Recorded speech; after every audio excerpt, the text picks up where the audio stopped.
In this video I'm going to show you how to do the WPS Wi-Fi setup of your Epson WorkForce 2950 printer.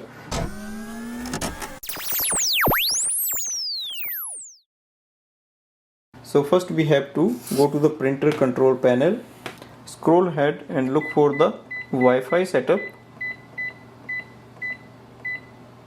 Press OK. Press OK Wi-Fi recommended. Press OK to continue. Now scroll ahead and look for the push button setup WPS. Press OK. Now go to your router. Press and hold the WPS button for 3 seconds and release it. Go to the screen of the printer and press OK to proceed.